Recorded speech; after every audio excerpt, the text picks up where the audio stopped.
Welcome to a Trucker's Mind podcast. I'm Eddie McGee. It's your boy K Fings. We're back, man. Episode 266. Yes, sir. All right, let's get right into it. Super Mario Brothers, larger than life film. I loved it. I'll just come off the top. Loved it. I felt it was true to the video game. Was it super? It was super. It was super mushroom. Great fucking movie, man. Great movie. I think that the best thing they did in that movie was capture Bowser. Like Bowser, we always thought Bowser was just like a crazy motherfucker that shot out fire out his mouth. Yeah, he's a tyrant. Yeah, just a crazy dude. But in actuality, he was kind of like scorned a little bit. Yeah, because he loved Peaches. Yeah, the princess. Yeah, and he had like an unrealistic view of what their relationship was, and she didn't even like him at all. Yeah. You know, but yeah, I thought it was fucking. Jack Black did a hilarious job, or amazing job. And it reminded me, if anybody has seen the movie called Tenacious D, Iron Pick of Destiny, fucking hilarious movie. And I got those vibes when he started singing. Yeah. Yeah. Peaches, peaches, peaches, peaches, peaches, peaches, peaches. That shit was hilarious. Yeah, he definitely made the movie. I remember watching, I think it's called Soul. It's a Disney movie with Jamie Foxx. I seen it. Great movie. Yeah. And I remember watching it, I was like, yo, like it goes understated how powerful an animated performance could be. Yes. You know, and it's a collaborative effort, right? It's on the voice actor for Jack Black or Jamie Foxx to pull off the performance. And then it's also on the animators to kind of, match create that those energy. Yeah. And animators, they they don't get talked about enough in terms of like how they bring these stories to life. But Jack Black I think he was like the highlight of the movie for me. Yes, he was. Yeah. I personally thought the movie was okay. I thought it was a good movie. I didn't think it was an amazing movie. I think one of the things that that turned me off a little bit was like all the references. It was like every which is cool, like, for the nostalgic purposes of like, we grew up playing the game and the music was in there depending on like where they walked into. Yeah. But I think, in some instances it was just like, OD, like they had to fit every aspect of the game into the movie. So, but overall it was a good movie though. Yeah. I loved it though. I love how they fit it in there. And it wasn't a very long movie. It wasn't very long. So I do like all the nuances that they fit in there. That missile that they shot off and he like pissed it off by punching it in the eye. Yeah. Yeah. That was a dope ass. Yeah. That was dope. He had that freaking cat suit on, like basically hitting that mystery box and, eating the wrong mushroom and shit. It made him all little. Donkey Kong was dope too. Yeah, Donkey Kong that was cool. That was kind of unexpected. Yeah, I didn't think that Donkey Kong was going to pop out, but that was dope. Yeah, one of my favorite scenes in there. And look, I'm not ruining the fucking movie, but if I am, just go watch the movie. Bro, go watch movies. Go watch movies. It's cool. If you haven't seen it, skip forward. Obviously you want to do like the spoiler alert segment, but also like if a movie been out for a week or so, like where you been at?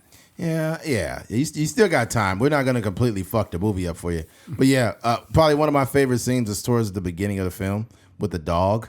I guess like he broke the dog's toy or his bone, and the dog was so pissed off, and he gave him those shifty eyes. That shit was hilarious. I got to the movie late, so I didn't care. I got to the movie when he was still at home with his family, but they was just getting ready to go do the whole plumbing thing because the news came on and they said like New York was flooding or something like that. Oh, okay.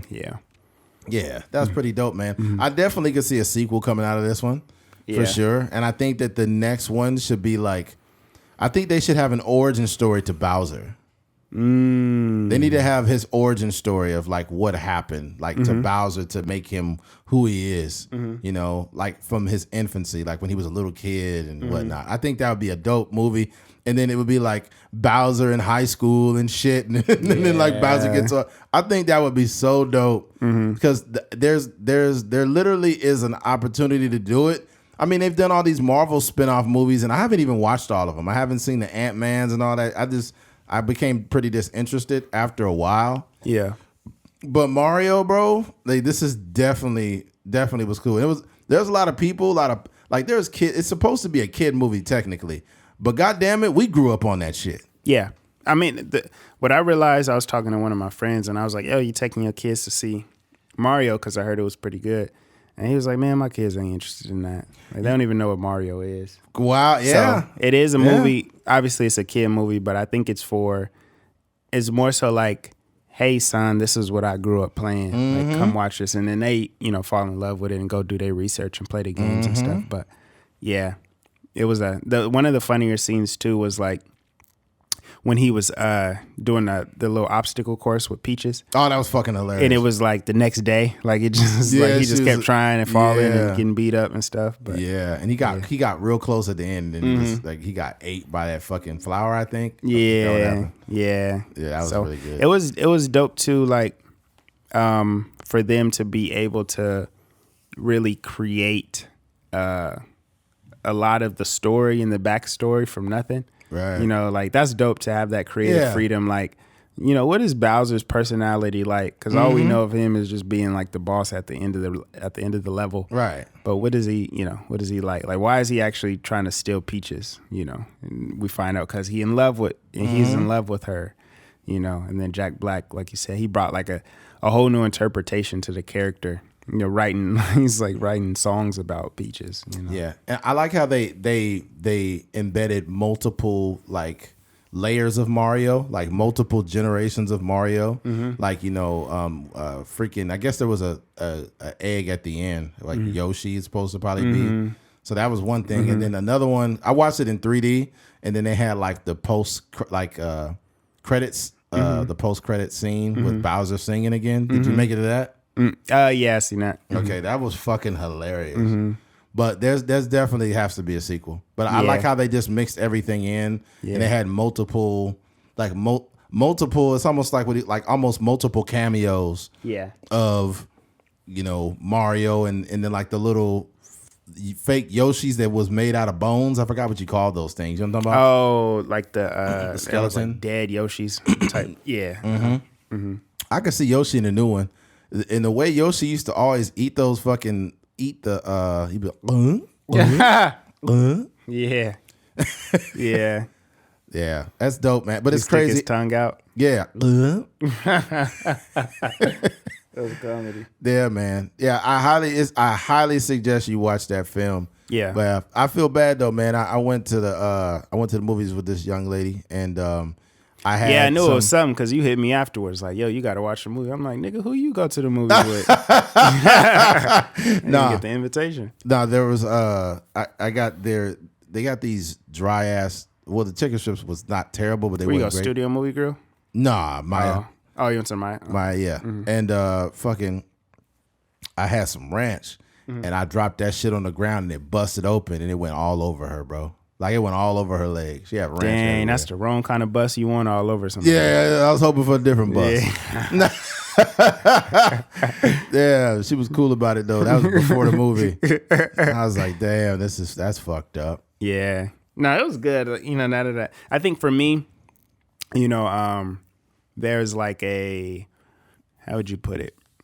There's like a very, like it was, I think it was good, but it was also very safe. Like if it was like a safe way to go about, making it follows the structure, the proper structure to tell a story. The damsel in distress and all this other stuff. Yeah, but she wasn't just a damsel in distress. She was like part of the squad. Yeah, she's proactive. But I'm just saying, like in terms of like a generic story. Peaches had a feminist vibe to her on that one. Yeah, I think Chris Pratt did a good job too. Yeah, he did. Just playing his character because the typical Mario Kart, like we think of that kind of that Italian accent type situation. But yeah, he did a good job. But, that was pretty good. I'm glad they kind of got away from that stereotypical, because that was low key kind of racist. Mario. Mm-hmm. Yeah. It's kind of old. Yeah. Yeah. The new Italians do different. Yeah, if it's a real Italian voice, it'd have been different. It'd have sounded more like The Sopranos. It's like, hey, where the fuck is my sausage? Hey, where's my Uncle Tony? Who the fuck is going on over here? Why you bringing niggas into my house? There's too many blacks in here. What the fuck is going on? Now, them Italians used to throw around that nigga all the time. He's like, who's your nigga friend over here? Like, hey, this is Tyrone. What are you talking about? He's a good guy. What do you mean? He's a good nigga. He's a good guy. Hey, come on, yo. Go and get the cannolis in here. Yeah, whenever I, for some reason, because the comedian Diaz, I can't remember his first fucking name, Joey Diaz. Mm-hmm. Joey Diaz is not Italian. He's actually, I think he's a Colombian or something. He's Latino, but he played in Sopranos, and he played that role so well. And he, especially, I think he's from Brooklyn. I can't remember where he's from. Yeah, but it's just the culture out there.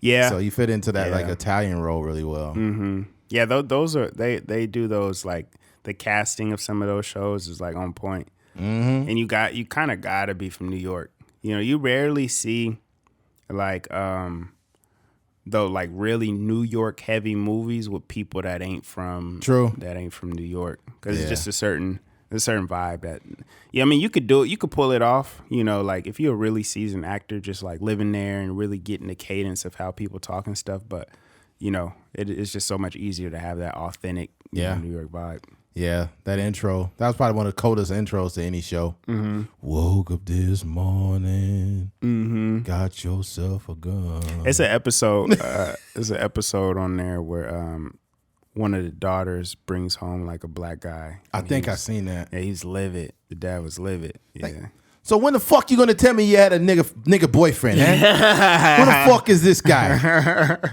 Yeah. Like, yeah. So where'd you find this fucking guy? KFC? Where'd you get him? Get him out of here. And it's always like the mob boss always got like a hitman / like friend. Mm-hmm. He's like, hey, Tony, get him the fuck out of here. Yeah, Tony be taking care of everything. It's like, hey, yo, man, we gotta go. We gotta go right now. Yeah. Like, but this is my girlfriend. Big dude with a deep voice. It's like, hey, get the fuck out of here. Yeah. Yeah. We don't want any issues. Just go on your merry way. Go and empty your meatballs somewhere else. You disrespecting our spaghetti. Putting fried chicken in the spaghetti. I don't like it. That sounds kind of good, actually. You're putting a fried chicken. They have like those it's like low-key like those Parmesan chicken. Exactly. That's what it is. Chicken parm. They do it themselves. Yeah. He's like, you want to put fucking fried chicken in my spaghetti? Get out of my house. Yeah. Oh, man. All right, switching gears. 32-year-old woman leaves boy. Wait, before you go there, what did you think about the Tank and Ryan Garcia? What did I think about it? Not much. Mm-hmm. They did a horrible fucking job selling the fight. Mm-hmm. They just sound like two dumbass kids. Yeah. Like it'd be some shit like Tank would be like, Tank sounds like something's wrong with his brain. Like he's got a cognitive decline. Mm-hmm. He'd be like, you know, like you stupid. You stupid. Mm-hmm. And then Ryan will be like, I know what you are, but what am I?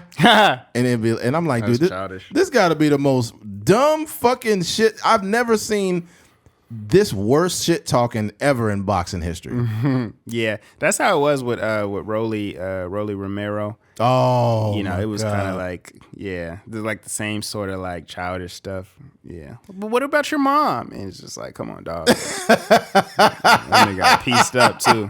Even after the fight, he was still talking. Like, everybody knows that I gave Tank the best fight of his career. We're going to run it back. I'm going to train and we're going to run it back. And it's like, dog, just sit down somewhere. Just shut the fuck up, man. I think it's like an understated talent. Like what Floyd Mayweather was able to do in some of his press. Yeah, and especially him and Conor going back and forth.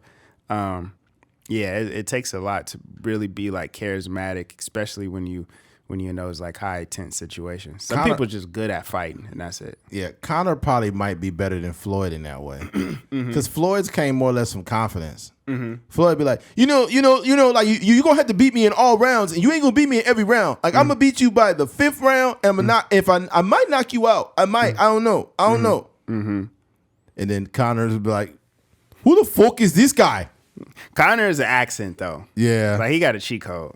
Yeah. When you speak with that Irish accent, and just everything just sounds like so much better.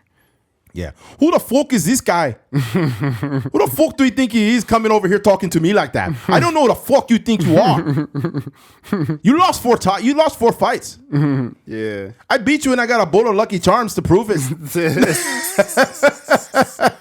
If you don't get your cereal eating ass the fuck out of here, Connor. Yeah. Yeah. Oh, that nigga looked like he remind me of the commercials from back in the day. Which one? Me 4-leaf clover. the traditional Irish. Mm-hmm. Yeah. Pot of gold looking ass. That nigga Connor fell off. After that Floyd fight, his career wasn't the same. Yeah, that Floyd fight was a money grab. That wasn't real at all. Like it was real, but it wasn't real. Like he doesn't even remotely have the boxing skill. But what it was, Floyd and Connor was already homies, bro. Everybody knows this. Mm-hmm. They was cool and they said, hey, like people are so delusional and they wanted Floyd to lose so bad that they thought that an MMA fighter who specializes in takedowns and all this other shit besides boxing, you think he kicks, yeah, you think he gonna beat fucking Floyd? You gotta be out of your goddamn mind. Yeah. That's ridiculous. And then they fought. That was a huge money grab. And then afterwards, you got guys like Jake Paul that start getting these money grab fights. And I'm like, I'll be honest and say this much. I'm not going to say that me and Keith are, still in these fights and watching them illegally, but we're not paying for them. Okay? No, we paid for the last one. Whoa, you did? No way. Yeah, we pieced it up. Because it was because the streams is trash. Is this too bad? The ads be popping up. You be watching the fight, then some titties pop up out of nowhere. What do you mean? It'd be like the ads. Sometimes it'd be like porno. Really? Yeah, I was watching like football. I was watching like the 49ers one time, and then it was just like it looked like the nude version of Big Brother had just popped up on the screen. What the fuck? It does that? Girls running around the screen butt naked. I was like, what the heck? I'm trying to watch the 49ers. Imagine if it cut off right in the middle of it. He's like, and Jimmy Garoppolo throws a touchdown. He's going in for the end zone. He's like, oh my God, I love your cock. I love your cock. Oh my God. You're like, what is this shit? And the last play of the game, and he throws a Hail Mary. Be like, nigga, I'm trying to watch a deep pass, not a deep throw.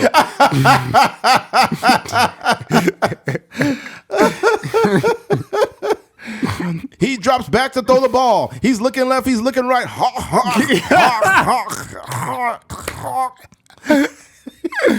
That is wild, bro. Oh my goodness. Yeah, that be happening. And he takes the handoff in the backfield.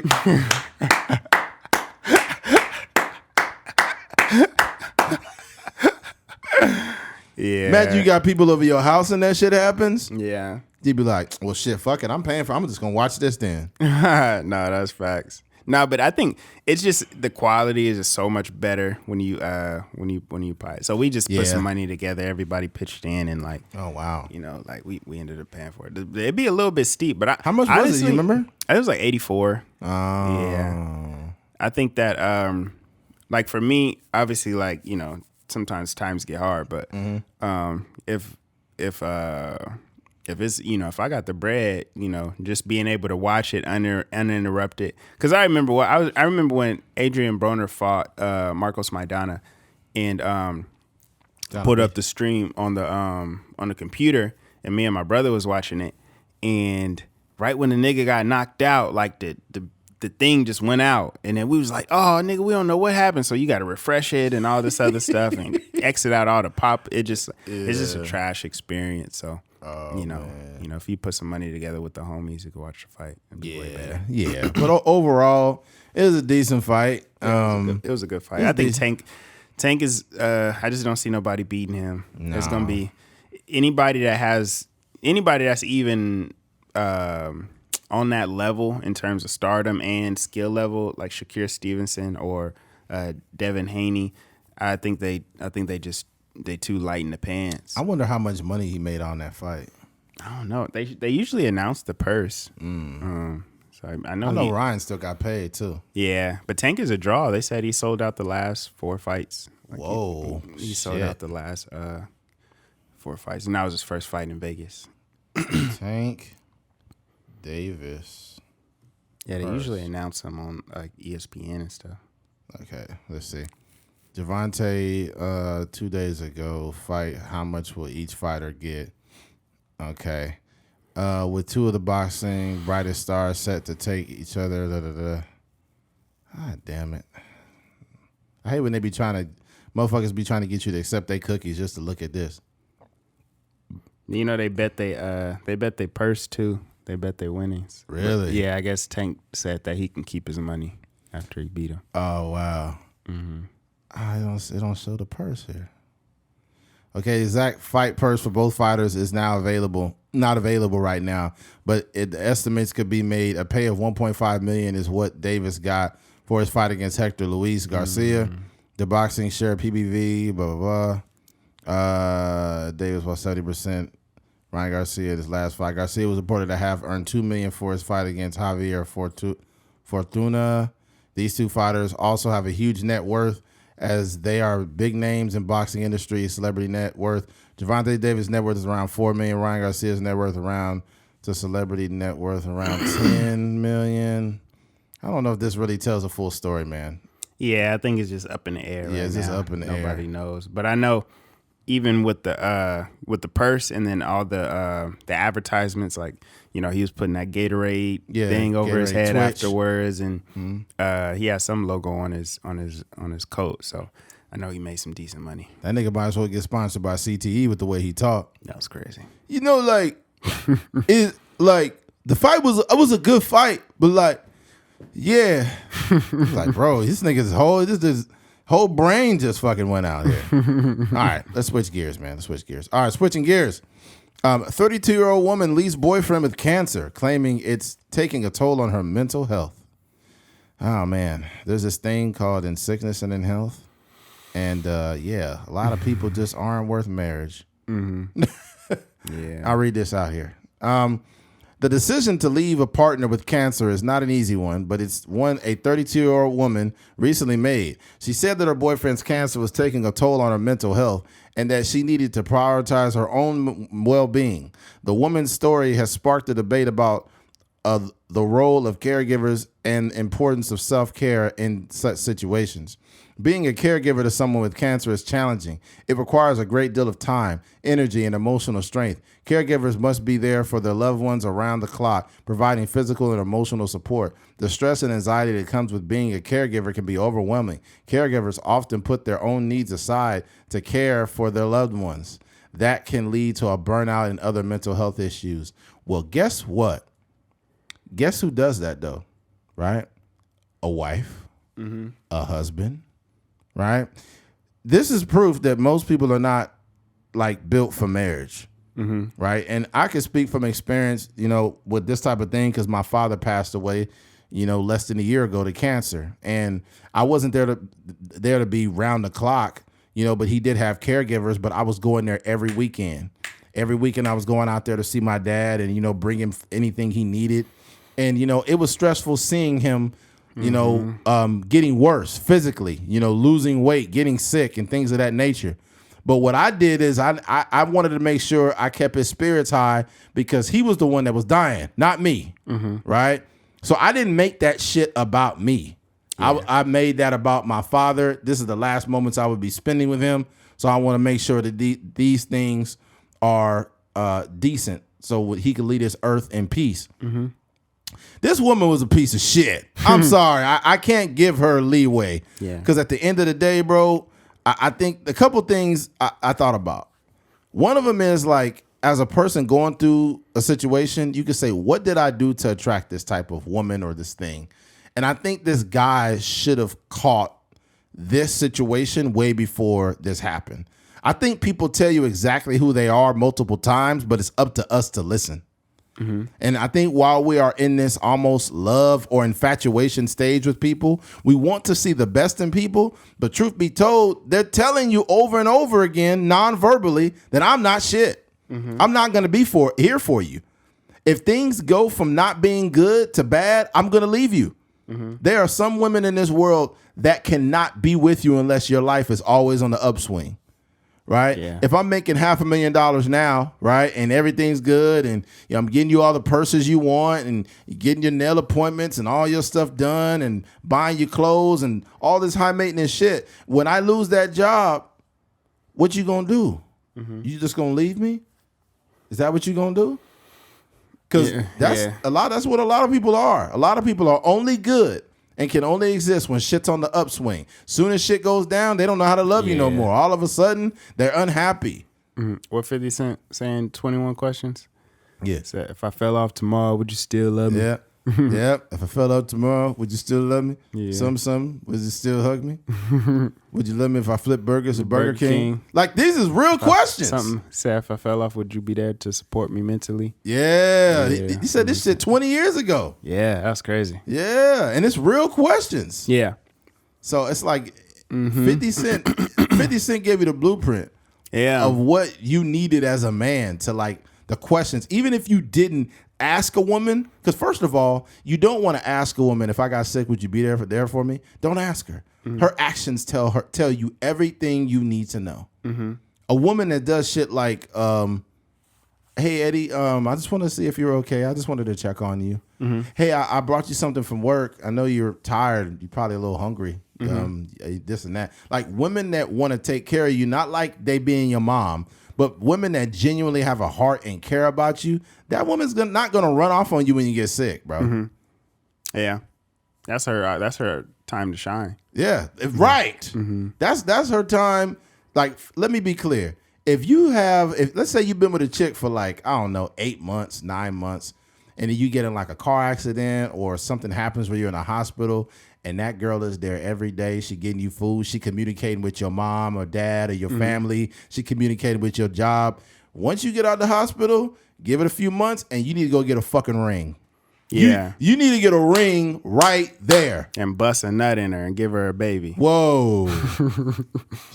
Whoa. This nigga watching too much of that streaming network. That's all. I'm not gonna say that's all women want, but that women be one. They want a ring and a baby. Yeah, I just feel like it works both ways too, because a woman does deserve security. So, make sure your finances and shit is on point. So when she's pregnant, she ain't got to worry about money. Because I feel like this: if a woman is pregnant, I want to keep her stress levels as low as possible. So if she's pregnant and her stomach's all big and shit, my objective is to be financially set enough to where I'm like, hey, you can either take the longest leave that you want, or you just don't have to work. Yeah, that would be fire. Yeah, that'd be it. You know what I'm saying? And you have support like what you call it? Like babysitting support. 100%. Because when it's always like, oh, I got to watch a kid and I can't do, because if you're a real businessman, the guys that are like really moving the needle, the Steph Currys and LeBrons and Michael Jordans, whatever the case may be, I would imagine, like, if you can't really put your life on hold to change the diapers all the time, man. So you need some support in that way. So ideally, like, if we got to do the podcast, you got somebody that can handle some of the mundane stuff 100% for you. Yeah. Yeah, because I mean, if I'm that rich, I don't know if I'm changing diapers. I'm just keep it real. Like, I got somebody in my phone saved as diapers. I think Jay-Z mentioned that once. Like, he was talking about, like, getting help with raising his children. And, I don't think he said that specifically, like, I'm not changing diapers, but he was like, I get a lot of help, from different people. But that's the luxury of being a billionaire, I work too hard to change diapers. I'm from Marcy. It's a Marcy project. I work too hard to get my fingers dirty with doodle in them. I'm from Marcy. Get this doodle off me.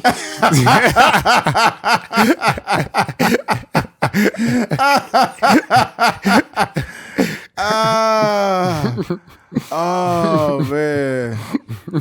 I'm from Marcy. Get this doodle off me. Keep these haters off me.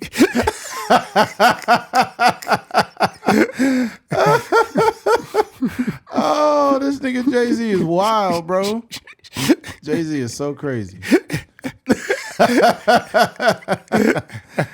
Oh, man. That's crazy stuff. And you think about it too, man. Like, we'll loop back into what we were talking about, but it's crazy, man. It's crazy. Like when a woman is able to be there for a man and he can like genuinely trust her, I think that's when men feel like safe. I think that's like a man's version of feeling safe. Women, I think that's the highest compliment women could give a dude is like, I just feel safe with you, right? And I think when something like that happens to a man, something catastrophic, like his mother dies, his father dies, he has like some really huge form of despair in his life. Like a woman doesn't, I don't think women realize this. They could meet a dude and they could be dating for 2 months and the guy's mom dies or something happens in his life and she's there for him, right? By the time like a couple months go by, this nigga might be like literally want to marry her, bro. Just because life already showed you like what this woman is made of. Yeah, especially when you like, if you've been in other situations where you don't feel like you've been supported. Yeah. Like you might have been in a past relationship and we were doing this, what you call it? Like some improv stuff. Like I did this play at church. And when we first met, we did like these little improv scenes and he just gave us 2 scenarios. And I remember there was and mind you, they're like young, super young. It might be like 17, 15, like maybe in junior high or something. But one of the kids, like the scenario was the girl lost her best friend in a car accident. Oh, no. And then the dude was like, he didn't know. So in the scene, he doesn't know what's going on, but he's like, his job was to try to figure out what's wrong with her and, just help her to feel better, right? So she comes and she's like super emotional. Like, it just happened. Oh my gosh, it just happened. It happened. And he's like, what happened? What happened? What's going on? She's like, oh my gosh, like, just my friend, like, there was a car and all these things. He's like, just tell me, like, and he genuinely doesn't know because, they're just giving different scenarios. Yeah. And then she was like, my best friend, like, Amanda, she died in a car accident. And he was like, oh, Amanda? He was like, I don't really like her anyways. Oh. And she was like, what? She turned up on him and, obviously they're acting or whatever. Oh, man. But like that I don't even know where I was going with that, but I'm just saying like that sometimes happens in like, those like emotional situations. Like, you might get that type of reaction from somebody. Oh yeah. That's that. At that point, you have to know like I can't be with this person. I forgot what her name is. Fuck. She's a really well-known black actress, but she's a little older. She said she was in the car with her. I think it was her boyfriend or it was her husband. I think it was her boyfriend at the time. And she said she was driving down the highway, or her man was driving down the highway, and she seen this beautiful tree with all these pink flowers. And she said, oh, that's a beautiful tree. And he was like, you say that about every tree. Oh my God. Right. Hold on. Gosh, oh my God. And she said, oh, I got to leave this nigga. Dang. That's what she said in her mind. And she was right. Yeah. Like, if you're going to be that fucking negative that she noticed a beautiful tree. Yeah. Like, that's not cool. Like, I think the best, because that is what it's like to be in a relationship. I think there's like a very, I think women are like Dory in Finding Nemo. She has like short-term memory loss. Are you trying to call women fish, bro? Kinda. But no, so like when she sees that tree, she might say that every day of her life. But when she sees that tree, it's like a new experience for her. Like, oh my gosh, this tree is just so beautiful. And the dude is like, that's a genuine thought. Like, nigga, you say that about the tree every time we get home. And we got the same, whatever sitting in the front yard or the same flower. You're like, dang, you say that about the flower every time you pass by. Two things could be true, though. That what you're saying, that is true. Because women could be doing that and you just know, like, this is what they say about everything. Yeah. And it also is true to them because, like, they don't feel that way about that situation. So I just think the way it's brand new to her every time. Yeah. It's like a whole new experience of joy. Yeah. But the thing with that dude, like, just shut up. Like, thank you. You can have this internal dialogue. Like, this girl say this about everything. That's where I was going with it. You just gotta shut up. Because you gotta know, like, this is going to trigger something that I'm not willing to argue over. Know when to fold 'em. You gotta know when to hold 'em. know when to fold them. Yeah, Yeah. that definitely is. It's you gotta would you pick your battles? That ain't Yeah. the battle you're willing to fight. Okay, look, I think that one of the highest levels of self-awareness, especially now, is when somebody says something you disagree with, and then you like kind of freeze, and you're like, I'm not willing to argue over this. I'm not even gonna say nothing. Sometimes you could just like, disarm them and be like, dang, like, you really believe that? And they'll be like, yeah, blah, blah, blah, blah. Or you can say like, dang, that's really good for you. Like I'm you know. But it doesn't. And I had to practice that myself because like, if I don't necessarily agree with something. It's kind of condescending though, man. I mean, it could be interpreted that way, but like if you genuinely mean it, like that is good for you. Yeah. Like, but it does. You don't take any onus in like the. What do you mean good for me? What can you elaborate? Can you give me some context? Yeah, but because where me, I had to like like start saying things like that because in my mind I'm like disagreeing with like the emotion for like. If that makes sense, like if that's like a girl, she's like, oh my gosh, like that tree is so beautiful. Like I get filled up with joy that I get to see this every day.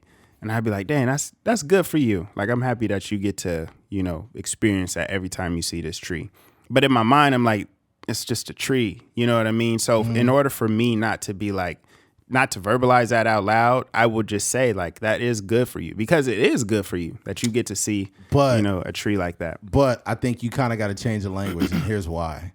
Saying like, oh, that's good for you is kind of the same way of somebody might feel offended by something you said and you say, hey, I'm sorry you feel that way.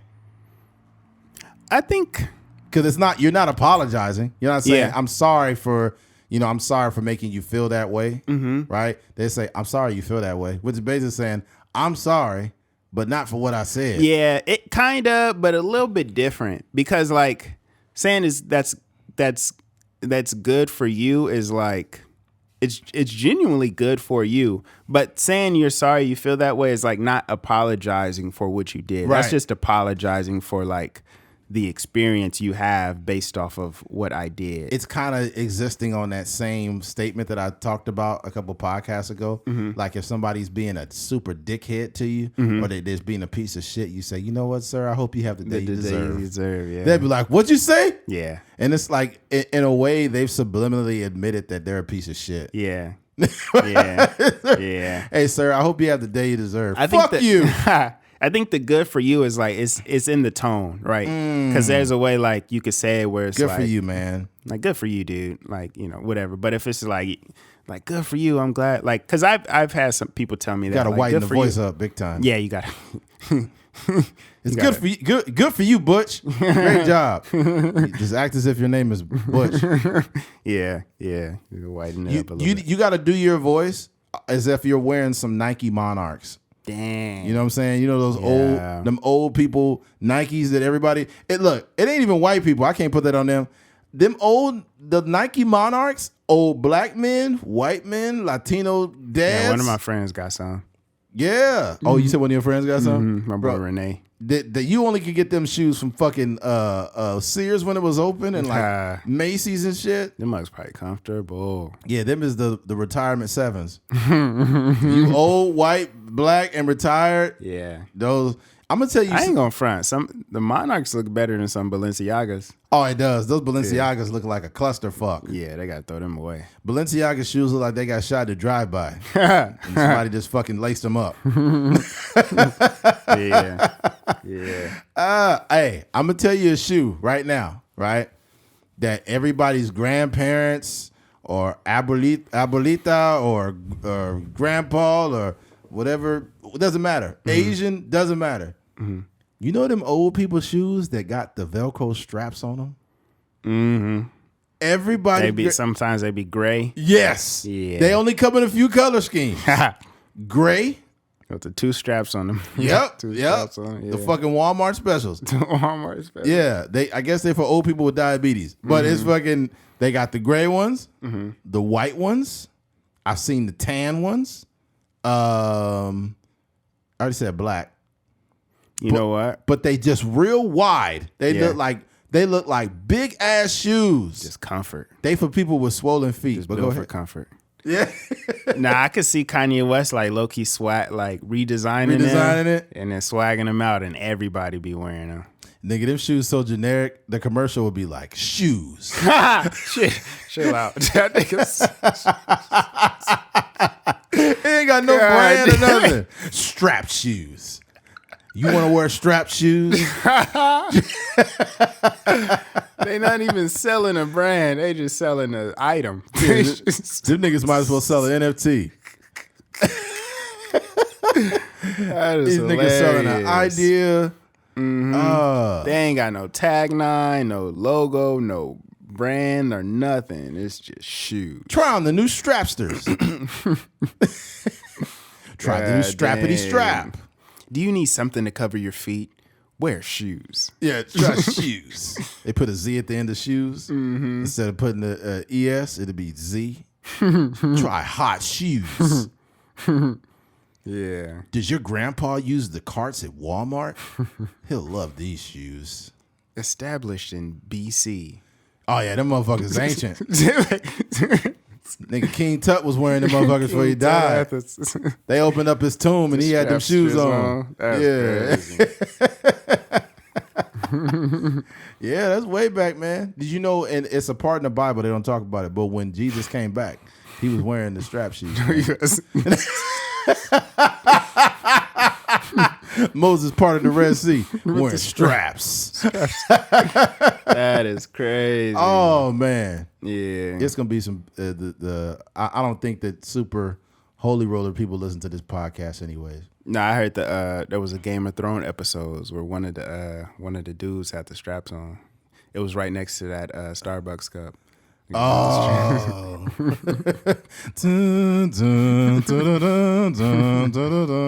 That show was great. I started watching Game of Thrones, literally. I started watching Game of Thrones in 2014, bro. And I was watching it before anybody was watching it, and it was this girl I used to work with, and she gave me a flash drive that had all the episodes up to that time. Yeah. And when I went on vacation, I fucking binge watched that shit, and it was so good. And I was like, yo, you guys got to check out this show. They was like, nah, I'm good. Yeah. And like I was ahead of the curve, and then in like 15 is when it started to get popular. And you see like LeBron and all these people Everybody posting. watching it. Yeah, and I'm like, oh my God, you guys are fucking ruining my show, man. Yeah. Yeah. The best binge watch I've ever had though is between a few. Sons of Anarchy was one of them. Another one was Game of Thrones at the time, and probably maybe the best binge watch ever might have been Breaking Bad. I had people watching Orange is the New Black way back. I was like, oh, this show with these chicks that are in prison is good. Yeah. And it's like, nigga, what show is you watching? Yeah. I never really watched Orange is. I don't know if I've ever seen an episode of Got a Orange is mosquito in this motherfucker. Yeah, that mug is like. Yeah, it do look like a mosquito. Yeah, I don't know how the fuck That it got mug in is here. like. That mug look like a mini wasp, kind of. I know. God dang. I'll tell you right now, okay, Peter, you're not gonna like this, but if that motherfucker flies across the screen, he's going down. Yeah. Okay. Yeah. Lucky I ain't got strap shoes. You'd have been gone. I ain't playing no games. my blood is too valuable. I get $200 at the plasma center for this blood. What's the last time you been there? It had to be, man. What's it, after college? Maybe. So if it was, I would have to really think about it. But for the sake of like having years. a podcast, probably like 2017, 2018, somewhere in there. Man, Yeah, maybe 17. I don't know if any of you guys listening have ever donated plasma, but it's one of the most like, you almost feel like, it's almost like prostitution. Yeah. Because it's like you taking this valuable shit out of my body, Yeah. and you giving me $25 for it. Man, That and shit. they reel you in with them deals because Yeah. the first 2 times you go, they gonna bust you down like $300. Oh yeah, And then after that, they gonna start giving you $25 every time you donate. I haven't donated plasma since 2007. Thank God. Yeah, 2007 when I was in college, I was donating Yeah. plasma. You start to feel like, Used because yeah. I worked at the same plasma center later on, and I'm finding out how much money they're making off these bottles, dude. They're making hella money. really, Fuck yeah, they're you know, using like it. a ballpark number? I can't remember. A couple $100 at least per. Either a couple $100 or more per bottle. So per unit, they're making all this money, and they're giving $25. Yeah. And the sad thing is, some people that are very unhealthy, they donate plasma, and when they donate it, if they eat a bunch of fatty food, the plasma would be thick and it look like milk. Ugh. Oh, so gross. That's they nasty. call it lipemic plasma. It has a bunch of lipids in it. So yeah. Yeah. Yeah. You know, hey, for anybody listening to the podcast, please inbox the inbox me on the Truckers Mind podcast Instagram, and let me know if you donate and how much they paid you. Or if you've ever donated plasma, and let me know how much they paid you. Yeah. Because you'd be surprised, because they had this I think it was certain programs you could get paid more. I think it was like if you had I guess like some type of tetanus shot or whatever it was, they paid you like an extra $20. Yeah, whatever it was never worth it. Like I could remember going in college and like really relying on that money. Like, bro, I need to donate to eat this week. Yeah. It was so violated. Some people was getting like 50, and they would get like 50, and then 50 again, and then like 75. Yeah, they have that. Like when you first go in, like you get a nice little chunk of change the first time, and then the second time, I don't know if they combine it or whatever, but whatever that second time is, they give you more on that second time, and then it drop all the way down. You be like, damn. They actually opened like a new plasma center. It's like near my house. It's called BioLife, and it's packed, man. Yeah, it's one on Oak now. What? Yeah, it's one on Oak over there. Oh fuck! So that's 1, 2. Yeah, it's 3 plasma centers in Bakersfield now. Yeah. Damn. Yeah, they really getting money. They gonna have to open more because times is tough, man. Motherfuckers need that money. Yeah, man. That's one thing. You know how it is, like when you do better in life and you really think back, you know, like for you it might be eating top ramen or something. But that's something I pray that I never have to do again. Oh no. Yeah, like you said, you just feel violated. They just they sucking the life out of you, literally. So that ain't it. And you get scars too. I got scars all on my freaking veins and stuff. Yeah, that ain't it. Yeah, you get in that fucking hole in your arm start getting big. Yeah, that's what I'm saying. Like you can still see the remnants of. Yeah. Really? Yeah, I got a little scarring right here, for sure. Oh wow. I guess my vein in right there. My vein is so big. They was just like they just like barely had to put it in. There was this vein right there. I'm like, man, you getting premium plasma from me and doing me like this? Yeah, but there's that, man. Let's move on. Switching gears. California homeowner fatally stabs a man trying to steal catalytic converter. Now, out here in California, we got an issue, man. We got people that are stealing catalytic converters, and they're turning that shit in. They're making money off of it. Yep. And they think it's a game, man. They love to play these games with people. Is there like a drug element to it too? Of course. Yeah, I heard like people's like smoking catalytic converters. No, they're not smoking it. They're fucking selling. They're selling it for drugs? Selling the material. Oh, okay. Yeah. If it wasn't that, they'd probably be sucking dick. Anyways, a California homeowner took matters into his own hands when he saw a group of thieves trying to steal a catalytic converter from his car, fatally stabbing one of the suspects in his driveway, according to the police. The homeowner told police he had been sleeping when he was awoken by a group of men talking in his driveway on Deans Avenue, South El Monte, around 2:30 a.m. Friday morning. The Los Angeles County Sheriff told KTVU the man grabbed a kitchen knife and confronted up to 4 crooks who were in the middle of trying to take a catalytic converter from his parked vehicle, police said. At some point during the confrontation, the homeowner stabbed one of the suspects described by police as 45 to 50-year-old man. Dude, where is your life at when you're 45 to 50 years old and you're still a catalytic converter? You're just fucked. Yeah. You pretty much It's not a job. You're pretty much already dead before you got stabbed. All right. The other suspects hopped out a small car and sped off, police said.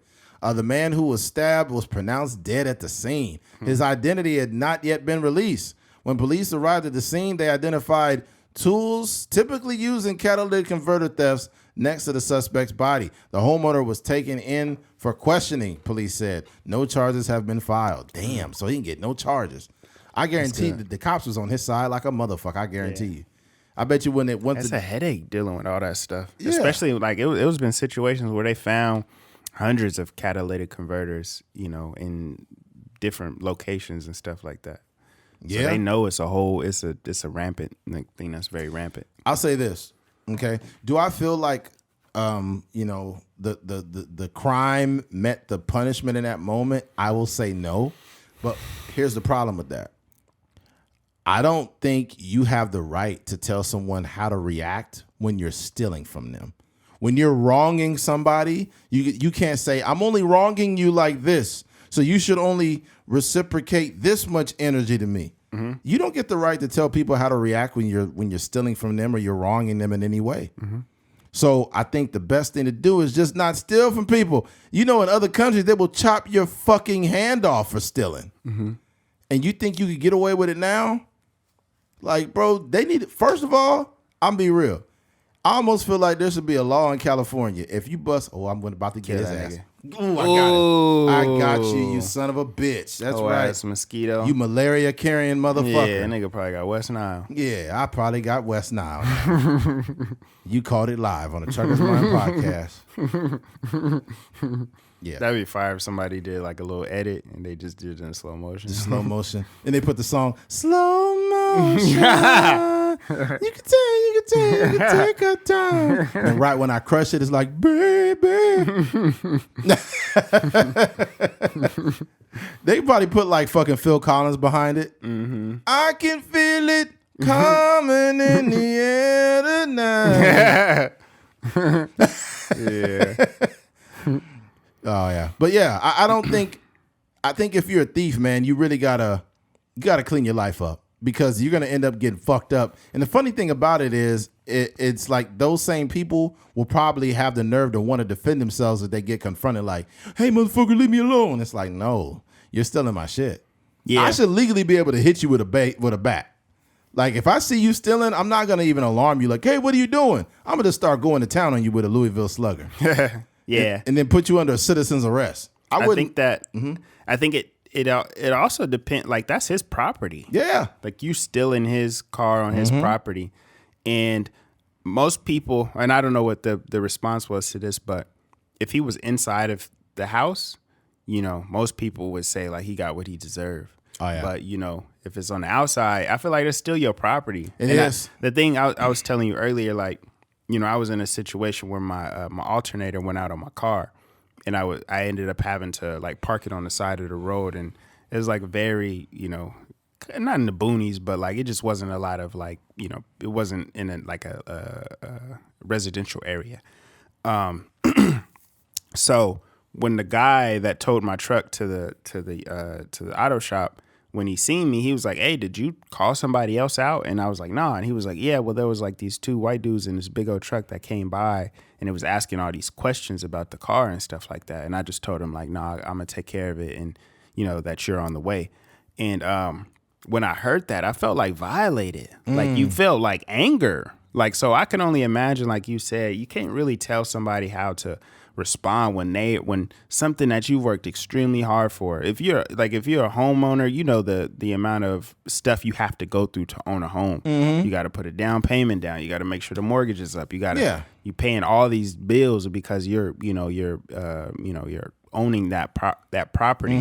Mm-hmm. So for somebody to come and steal like a integral part of your car, especially being in California where you can't pass smog, and the amount of money that it can cost on top of everything to get that fixed, and you might have a family and kids that want to play sports and all this stuff be going in your mind, and you just get to stabbing niggas. Like, yeah, here's the worst part. If I got a wife and kids at home, I might fuck you up because I don't ever want you thinking it's okay to come back here. Yeah, you ain't coming back here, buddy. You ain't coming back here. Mm-hmm. At the very least, I'm going to have guns drawn on you, and I'm going to put you under citizen's arrest. If you run off, I'm shooting you. Mm-hmm. And my thing is, I think they need to pass a California law where if somebody is on your property and they're inflicting some type of theft or potential crime, you should have the right to fuck them up. Mm-hmm. Like, motherfucker, you can't, like, I think that sometimes in certain cases in California, they're a little too soft on crime in certain situations. Mm-hmm. And in this scenario, They're a little too motherfucking soft. Because if I'm a homeowner, I'm going to have my Ring camera out, and it's going to record the whole thing. And I'm going to just come out swinging. Because if you a person that don't bother nobody, yeah, like he just seemed like he'd probably just be chilling. You know what I'm saying? Go to work, come home. Yeah, and that's the problem though too, Keith. Is a lot of times these people that do these thefts, you don't know how long they've been watching your house. Yeah. So sometimes when a motherfucker been watching your house, I don't want you to think it's okay when you know that I'm at work, but my wife is at the house. So now you know, like you think that the house is defenseless. Not only will that be a problem for you, but I've been taking my wife to the gun range for the past 5 years, and she gonna fucking kill you. Yeah, as so soon as you come through that door. Don't think it's some defenseless woman chilling in the house, because if my kids and my lady at the house, I guarantee you she gonna shoot you. Because a woman that's afraid for her kid's life. She may not even know how to shoot a gun, but she will fuck you up if you get in between her and her children. Yeah, you know what I'm saying? And it'd probably be worse. Woman might shoot you 100 times, nigga. Yeah. Like that Swiss cheese out there. Yeah. She'd be like, I think the gun jammed. You'd be like, nah, you shot this nigga 80 times. Nah, that nigga life jammed. And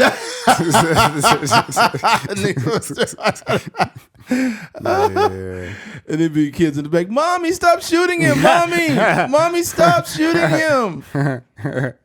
That's crazy. But no, that's my recommendation to anybody. If they infringing on your property in any way, shape, or form, like handle it how your emotions see fit. It sucks. You know? Yeah, man. Because it's scary, and like even with that, you know, these dudes they look to just be, you know, stealing, but you don't know. Like you don't know what type of weapons they got on them, just in case somebody come out with a weapon against them, and like.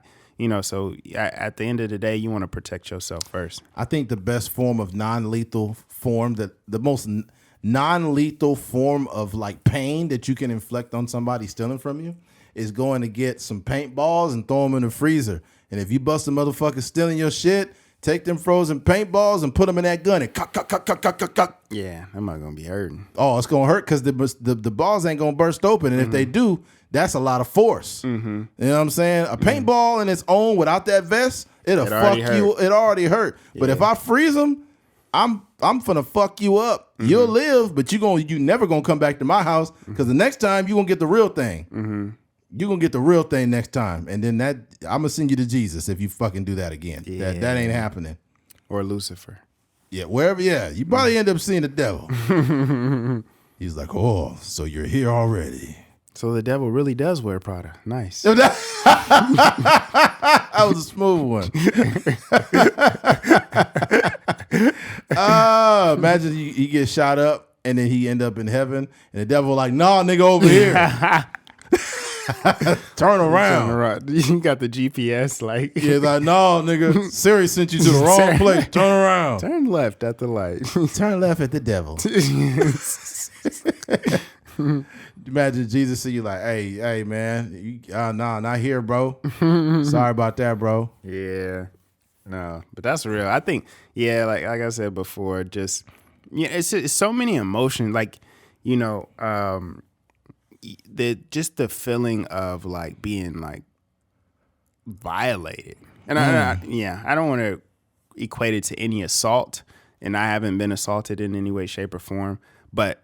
I would imagine there's like a comparable thing when it's just like somebody is taking like something. Yeah, just like it happened to me, bro. You feel so like less than. When they broke into my fucking truck and they stole my subs out of there. Yeah, I was just like, I just felt terrible. I felt so many mad. Emotions and stuff. Yeah, I was just like, I can't believe like I don't do anything wrong to people and shit. I mind my business.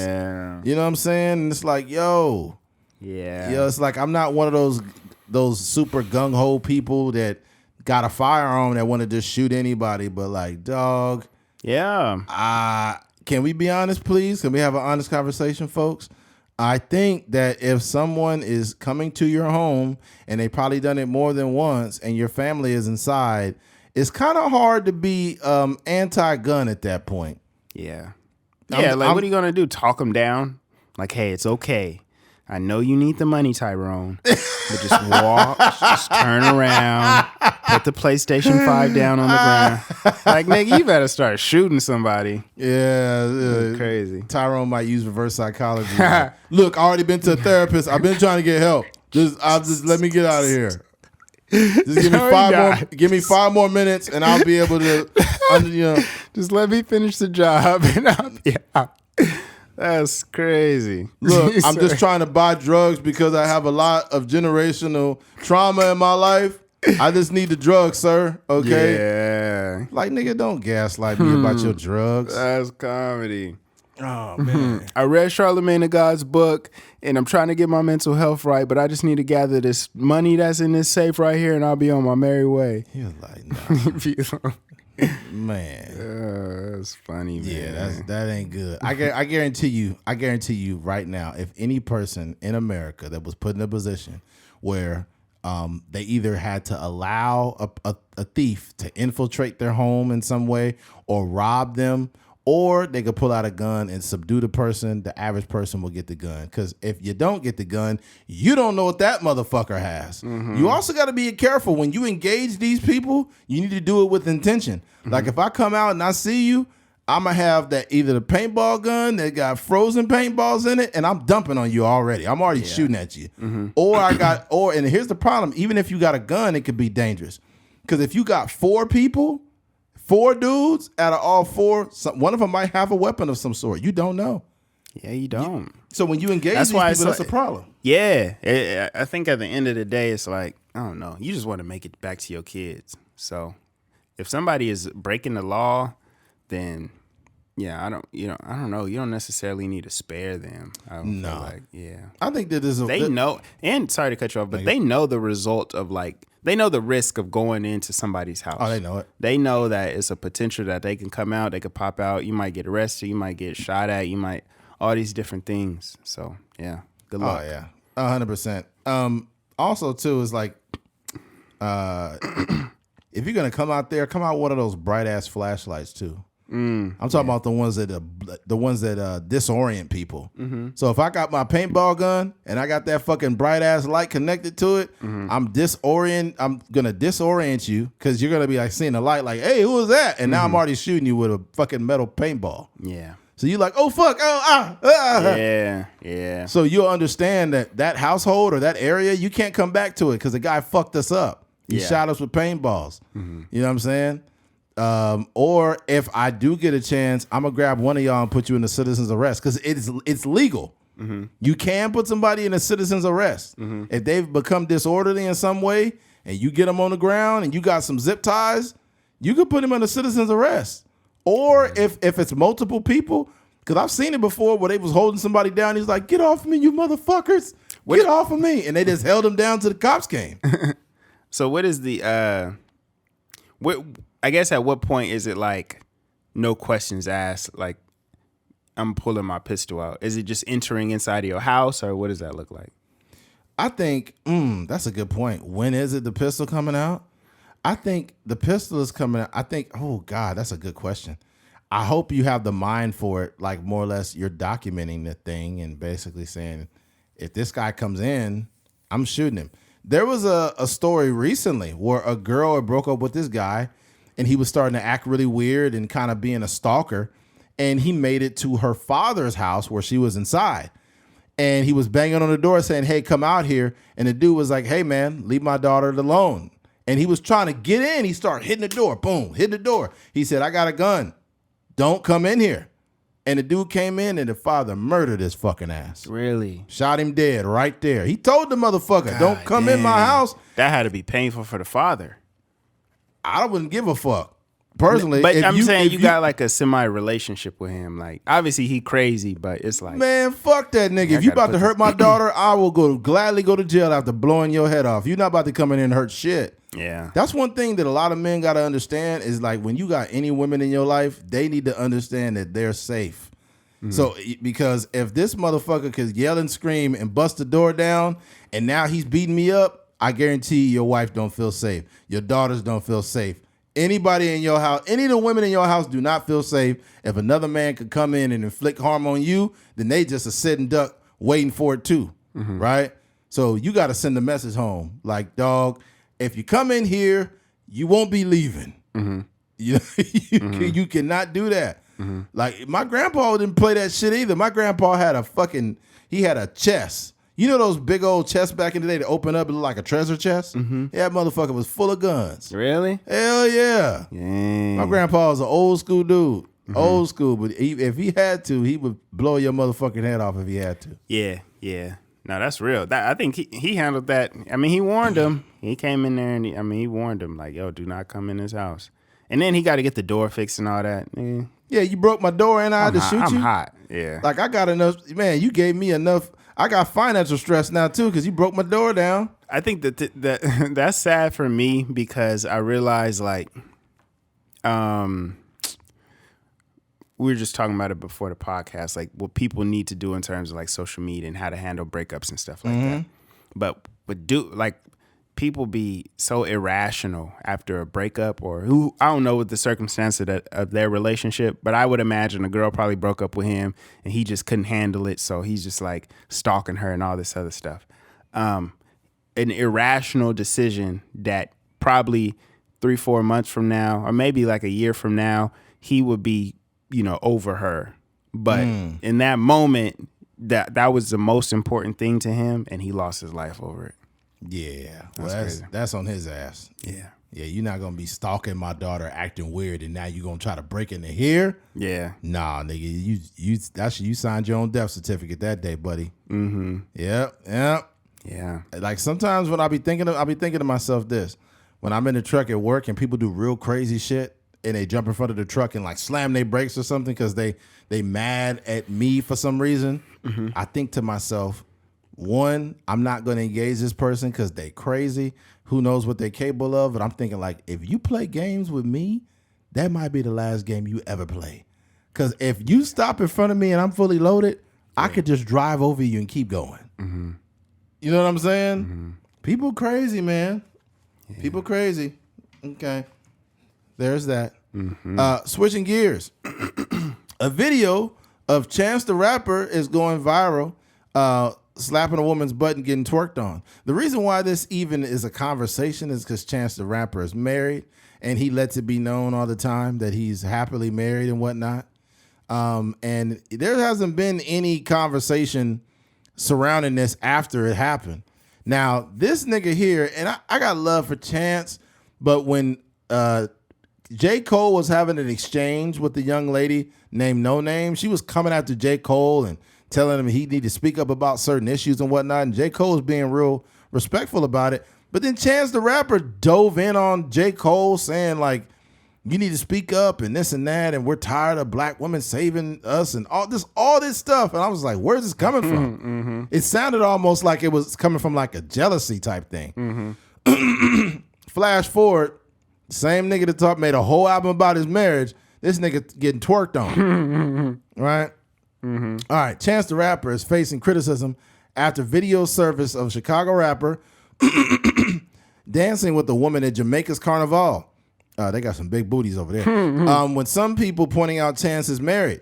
The video shows Chance enjoying himself at the annual Jamaican festival with the woman twerking away as he leans back. Chance is also seen slapping the woman's behind in the clip, as the neighborhood talk points out below. Some people were quick to suggest that Chance was disrespecting his wife. Okay. Oh, girl's double cheeked up though. Yeah, that's ridiculous. You just see Chance, this girl's ass taking up half the screen. You can see he probably made a rap about it. This girl's ass is really nice. I didn't know the price, but her ass is really nice. The ass was astronomical? Jesus. You cannot sing about Jesus after talking about man. Yo, this is to anybody that's married, women, men, whoever. I think that people need to be more decent, right? And as a man, I think that is cheating, because this woman twerking and putting pussy juice all over you, and it's all over Instagram and shit now. That ain't cool, man. That's not cool. Because how would you like it if the role was reversed, right? And your married wife was twerking, throwing her ass on another man's penis. Like, let's call twerking what it is. When a woman is twerking on another man, she's putting her butt and vagina area on your penis. Mm-hmm. That's cheating, man. That's a form of cheating. And people say like, oh my God, it's harmless. It's not like they were having sex. Yeah. Bro, that's sex junior, okay? That's sex junior. That's sex junior. Yeah. That ain't good, man. That ain't good. And as a person who takes pride in their marriage, and I see a lot of women doing inappropriate shit too. Mm-hmm. Like, I don't think a lot of women say, well, it's her body. She can do whatever she wants with her body. A man should not tell a woman what she should wear when she's married, this and that. And it's like, look here. I believe that. I'm not saying I would be telling women what to wear. But let's be clear. You shouldn't be a married woman with your titties hanging out all day on the Instagram and butt cheeks all out. That's just like disrespectful to your marriage because your wife looks available. That ain't right. Mm-hmm. That ain't. I see that shit a lot. I don't know how dudes just let that fly. Mm-hmm. I guess that's just because they cool with it. I don't know, but nigga, you're not gonna get me out here with a woman that's not decent. I cannot do that. Mm-hmm. Yeah, and you could call me insecure all you want. Eddie, you're just insecure, and if you were more secure with yourself, you wouldn't be worried about what your wife wears. No, don't you dare turn this shit on me for having standards. Okay, when y'all have standards, women literally want to date a nigga that's over 6 foot tall. Did you know that's only 3.9% of America? Yeah, and y'all not even 6 feet. Yeah, you right around there. But the thing that's crazy is I'm like 6 feet junior. Jesus.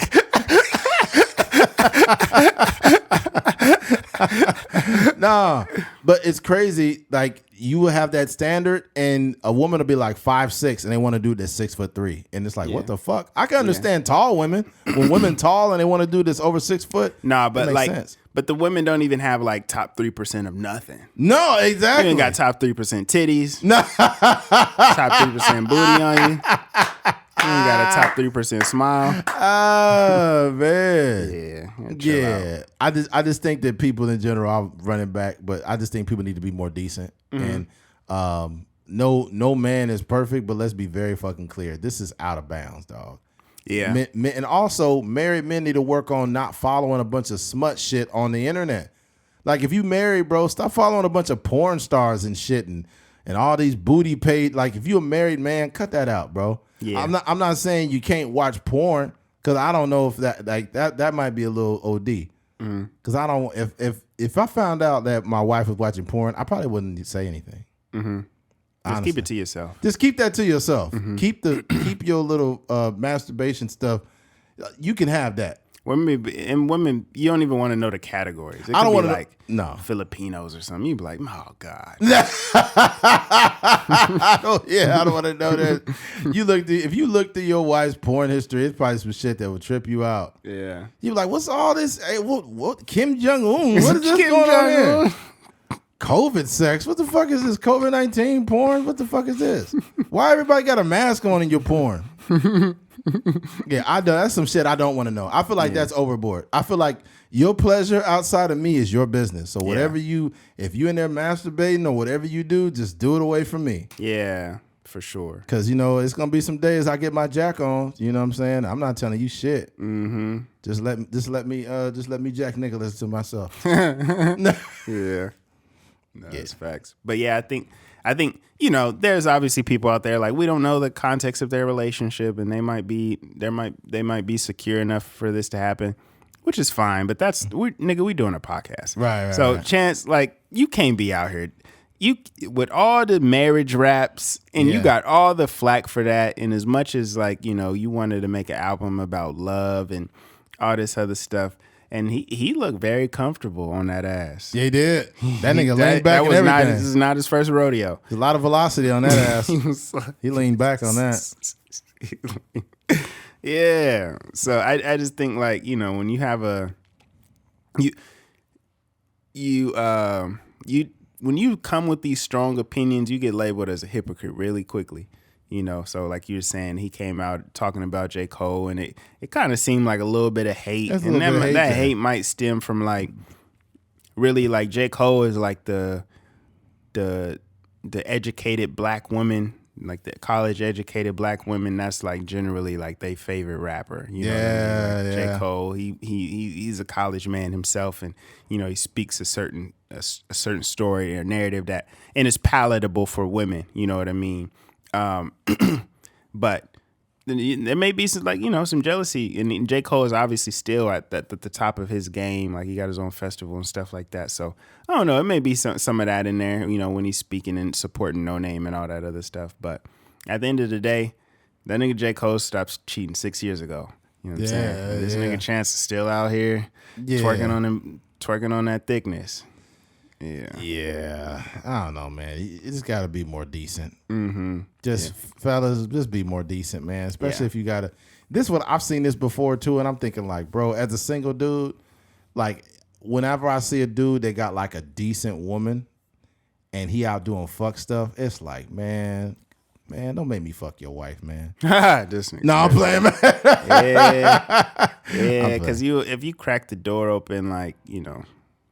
You just don't. The thing about it, I was telling you this earlier.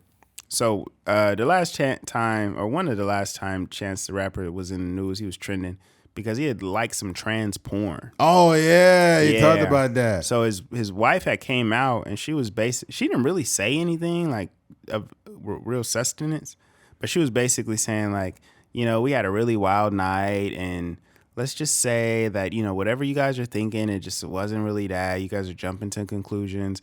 And, you know, let's just say stuff happens. And I was just like, you said a whole bunch of nothing. A whole bunch of nothing. But I say that to say, when that situation happened, when he was trending for that reason, she came out and said something. But it's been very interesting that none of them have said anything, you know. And Chance is not like the most social media heavy person, but he be frequent, you know, on social media and posting music and stuff like that. You know, his wife be on there and stuff too. So wow, I don't know. This is probably, I say that to say it's probably behind closed doors. It probably is not as, you know, what all these people are saying about like, oh, it's just their relationship, and you know, we don't know what they like to do and stuff like that. This nigga wilding out, getting twerked on, looking at porn and trans porn. Trans porn, this nigga Trans the Rapper is wilding out. Trans the Rapper, dang. That nigga's wilding out, man. Look, I just want, before we move on, I want to drive the message home. Like, be more decent, man. Yeah, fellas, be more decent, bro. We gotta grow up. You gotta grow up. You know what I mean? And we all lack. No one is completely perfect. No one ever will be. But come on, man. Yeah, I think as men, you know, like there's already like this kind of like reputation that all men are dogs or whatever the case may be. But I think for us, we just have to really be disciplined in our relationships. And I think that's like, you know, not sliding in DMs and not talking, not them, what they call it, like, what is it, like micro cheating or whatever it's called, like soft cheating, whatever the name they give to having to work husbands and stuff like that. You just want to keep everything, you know, straight up and down and focus on your family, focus on your wife. You do, as a man, you need to notice when certain conversations are inappropriate. If your girl walked up, she wouldn't appreciate certain stuff you doing, bro. Like it could be like if you that dude, let's say you're in really good shape, you're working out, you're in there hitting the gym, women will approach you eventually. In some way, they will make themselves known. That's just how it is. So and she's like, oh, are you working out with that? Oh, how long you been coming here, or this and that, or whatever. Just keep it brief, man. Keep it brief. Be like, yes, for sure. What's your name? Angela? All right, hey, I'm gonna let you handle your business. And get back to your workout. Yeah, for sure. But you know what I noticed too, on the other side, what women are doing in the 80s. I'm sorry, I have a boyfriend. 90s. I'm sorry, I have a boyfriend. 2000s. I'm sorry, I have a boyfriend. 2010s and up. I have a boyfriend, but you got my Snapchat. Dang. They acknowledging a boyfriend and then still letting you get the information? Yep. Dang. That's what's happening. I have a boyfriend, but you can follow me on Instagram. Yeah. So what's happening now is the way women are being inappropriate is they are literally saying they have a boyfriend, but that's only precautionary to let you know, hey, you're going to have to work around the fact that I have a current man. So I can keep you. You know how many potential dates and boyfriends that women have on their Instagrams and Snapchats and shit? Tons. Yeah. I'm not saying all of them because some women are decent and they don't have this going on. But bro, it's been some chicks that I've added or they've added me. I don't add nobody to my Instagram because that's strictly for podcasts. But you go on to Snapchat and you just like, what's going on over here? Different world. Different world, man. Yeah, people still on Snap like that? I'm not on there very much, but I've seen some of these girls' snaps. They'd be like a school teacher during the daytime posting like kids, and at night they twerking the ass out, drunk, in Vegas. Yeah. It's like, this is, I seen some old head on, I was looking at this lady's phone earlier, because I went to DJ, he was on a podcast for a little bit, but I was filming his set at the show. He was opening up for Godfrey. And it was some old black ladies in there, came dressed up and whatnot. And then she was on her phone, and her phone like kind of tipped over. And I seen all the apps, and I just seen that big old Snapchat logo. And I'm like, lady, what? You was too old to be on Snapchat like that. So yeah, they still out there thotting on a little Snapchat. Oh, the older women? Mm-hmm. Probably got some old titties. I'm like, the gravity got a hold of those.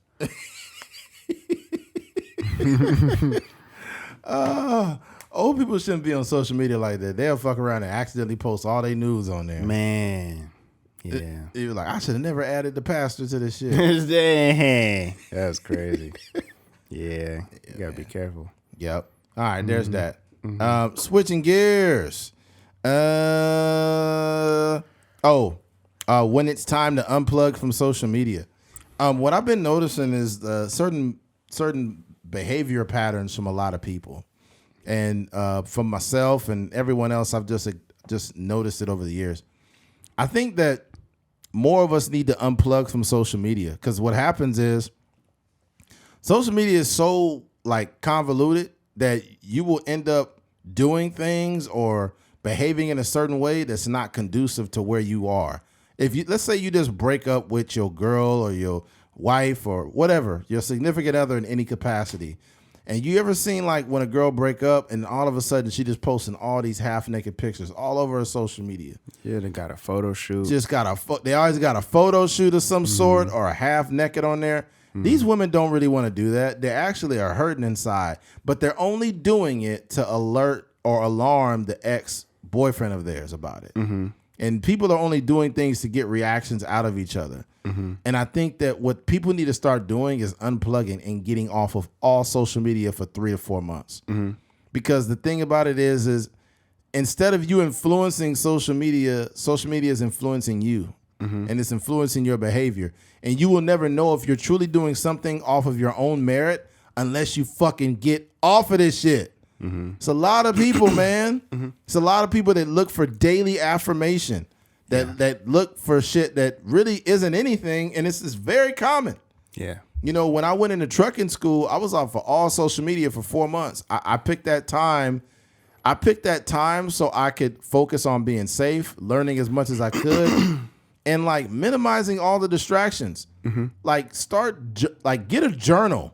Get a journal and write in it, or you can use your phone as a journal. Like, just get a notepad, and if you have thoughts, if you have a Facebook post, whatever it is, don't post it to Facebook. Just fucking journal it, and then just leave that there. I wonder now if women even have journals anymore. Do you just use social media? Back in the day, it was very normal for a woman to have a little diary, and she would write in it and hide the book so nobody could see it. But nowadays, you'll see women literally like using Facebook as a diary or Instagram. Like, you got to stop doing that. Because I be seeing stuff like, oh, God, if you hear me, just know that I'm doing my best and this and that, and send a man to me. It's like, people shouldn't be seeing this. This shit should be going into your fucking diary. Yeah. Yeah. No, I think that you're right. Like, we have the reason why we be having these congressional hearings for social media is because y'all ruined social media. Yeah, y'all did. Yeah, like y'all got on there, like the same people that, break up what they do one day and they doing the half naked pictures on there, or And vice versa. It'd be dudes on there that be acting like they living their best life. Bruh. They all out in Vegas with their friends and spending money and all this other stuff. But deep down inside, it's like, they crying every day at nighttime. Heck yeah. They still stalking their ex on social media. Yep. Whatever. So I don't know. It's just like it's one of those things. I think Steve Harvey said it. And shout out to Steve Harvey. I think Steve Harvey. I forgot who was talking about it. Like maybe Brilliant Idiots. They were just talking about like how Steve Harvey don't get the respect he deserve in terms of just being a real like businessman, entrepreneur out here. And they were saying like, you got Steve Harvey eggs and stuff. Yeah, like, I know. Yeah, like, dang, that's crazy. But one of the things he said is like, go away for 4 months and just like work on whatever. Whether you got to work on you, work on a project, work on an album, work on a movie, whatever. Just go away and just pop back on the scene with just content or music or art or whatever. And 4 months is enough for Eddie came back 4 months and had a whole new career. You know what I mean? So just to show you in that amount of time, what you could really do when you kind of dip off for a little bit. Because one of the things, along with like the toxicity that you can quickly kind of get involved in with social media, it's also just very time consuming, right? If some of us look at our averages for the amount of time that we spend on Instagram, it could be upwards of like 2 hours. Some people, maybe 3 hours for some people, just mindless scrolling, or sometimes we're consuming good content. Sometimes we're consuming like educational stuff, or you might find a recipe on there. You might find a new way to exercise or lose weight. But most of the time, like it's spent like just watching other people's lives. And you just imagine, like, I think I put my timer on like 45 minutes. So I try to like, after 45 minutes, I'm like, okay, I need to do something with my life. But when I even think about 45 minutes, like, dog, what could I have done with 45 minutes if I was working on something, or if I was reading? I disagree with that, though. I don't think 45 minutes is bad, because in that 45 minutes, you can come across value. Yeah, for sure. Yeah. But most of the time it ain't. Like it might be value in like, I would say like 8 minutes of that, maybe some real value. But other time it's just mindless. Like, oh, that's interesting. Oh, that's interesting. Yeah, funny stuff.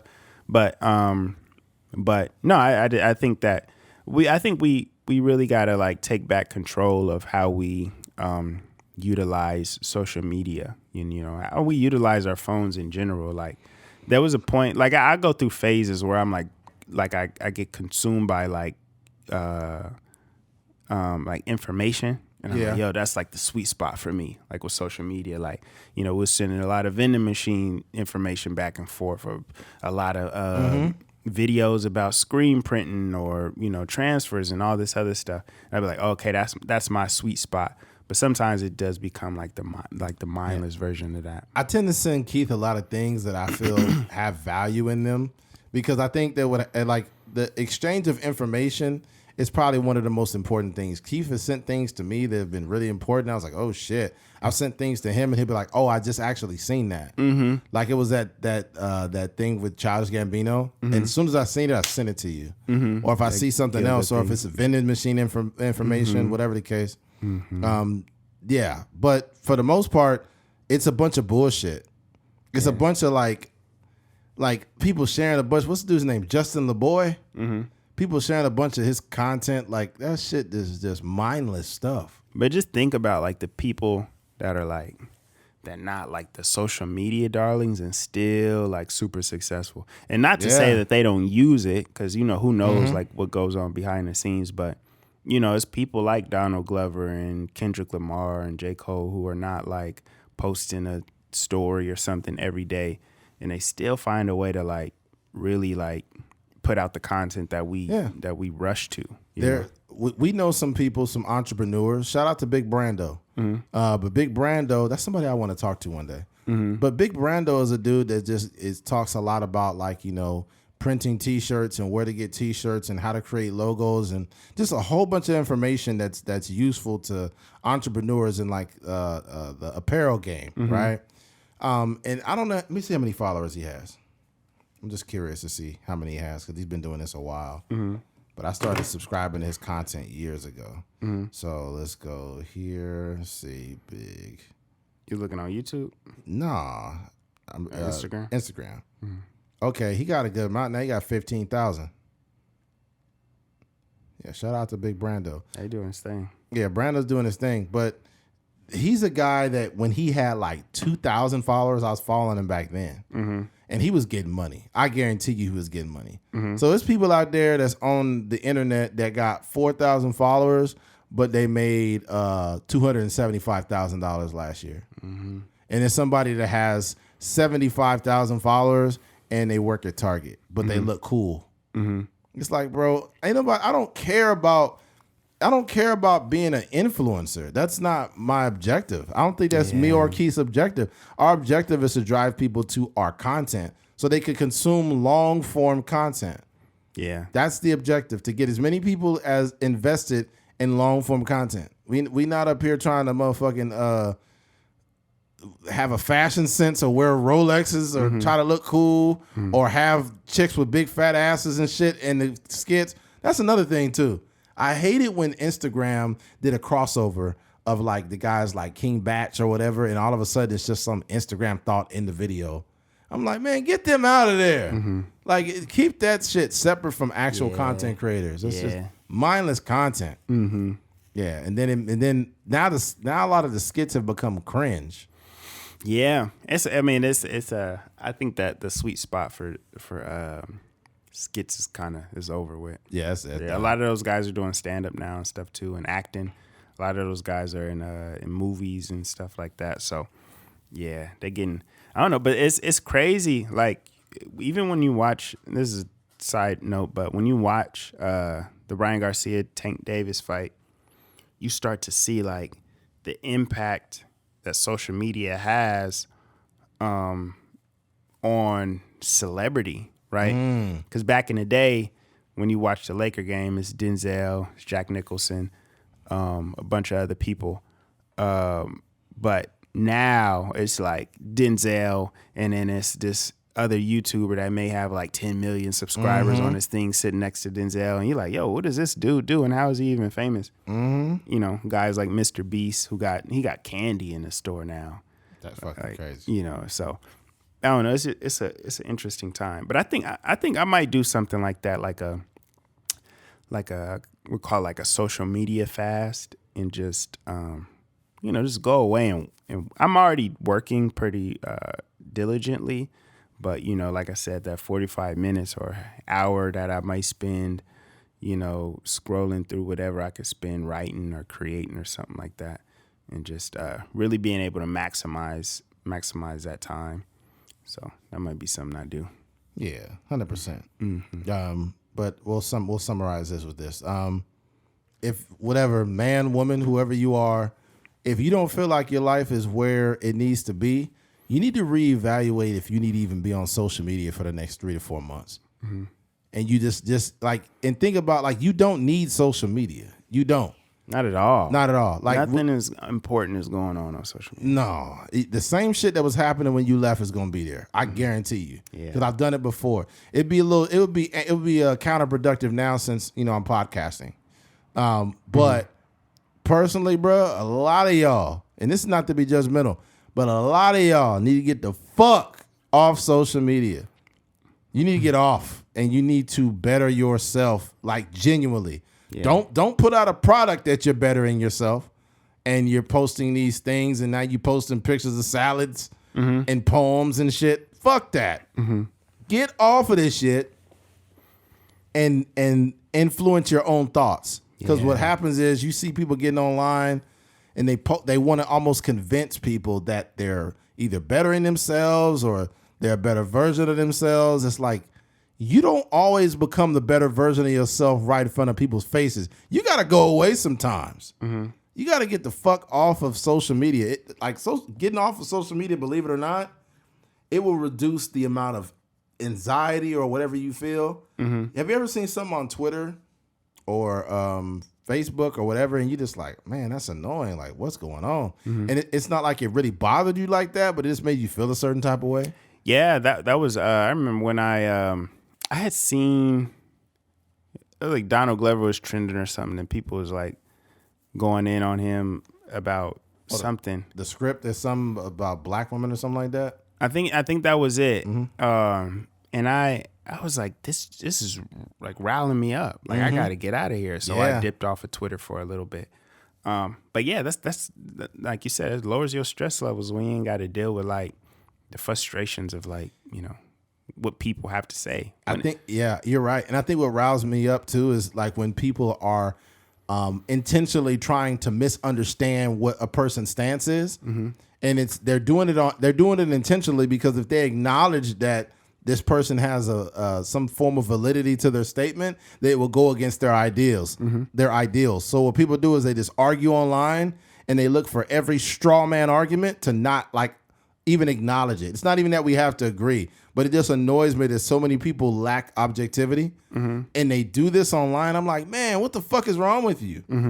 And it's just like, dude, I can't keep seeing people that do this. They just came online to argue. Yeah.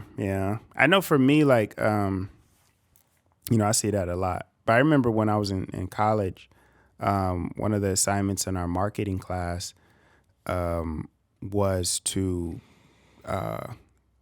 see how long you can go without using your cell phone.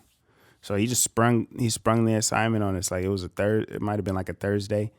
And he was like, hey, you know, this is the new assignment is to, you know, put your phone away and see how long you can go without using your phone. And I really took it on. Like I really I turned my phone off. I think the only reason I used it was to like set my alarm. Obviously, like, you know, I don't know what I would have had to go buy a alarm clock from Walmart or something. I was like, well, let me just use it for that purpose and then turn it on airplane mode or whatever. So that was pretty much like the only reason I used it. I did use my computer like to check my email and stuff. So I wasn't like completely off the grid, but I just didn't really use my phone.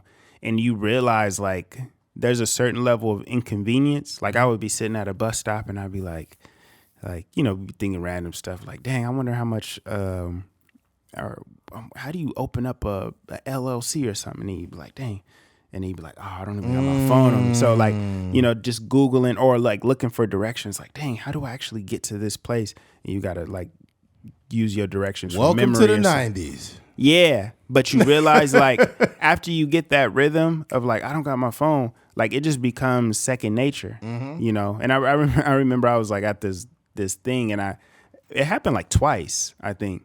I was trying to get a girl's number, but I was like, I don't have my phone. And I didn't even use it for that. Like I was so disciplined in that I was like, I didn't even like break the rule for for talking to a girl. I was like, I don't got my phone because I'm doing this assignment, but you could text me or whatever, and then I'll get back to you. And she bought that shit. Yeah. So she's like, oh, I love assignments. Yeah. So, but no, I think it's just like, but you get so much clarity. And, you know, I remember the teacher was shocked. He was like, oh my gosh, you really like you did it. You did it for, you know, longer than any other student in the class. But I think it takes that level of like dedication, discipline to really be successful. Like you think about boxers, right? When they abstain from sex during training camp and stuff like that. Yeah. Like, you know, it just takes that level of discipline to really move the needle in society, I think. Yeah. I think too, like back in the day, like it was different. You didn't have a cell phone. Back then we had pagers. That's all they had. That's all we had. Yeah. Even Tupac said, your girl keeps paging me. Yeah. And then they came up with the two-way pagers later on. Yeah. Right. But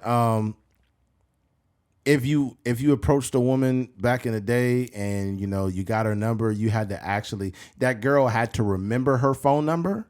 Mm-hmm. And then you had to write that phone number down. And then you had to call her house phone to get with her.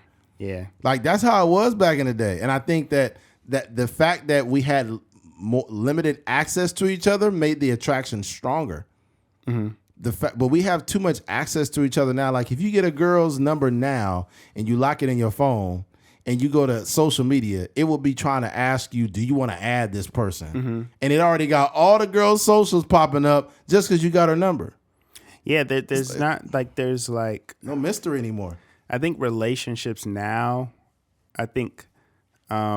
one of the reasons why they are the way they are is because like the communication is like from sun up to sundown. Yeah. You know, like if you in a what a relationship look like in 2023 is like y'all wake up and you talk about whatever you talk about in the morning, and then y'all go to work and y'all texting throughout the day. That's too much. And then you get home and then you rehash the day, like how was work, how was this, how was that, what is, you know, such and such your coworker doing.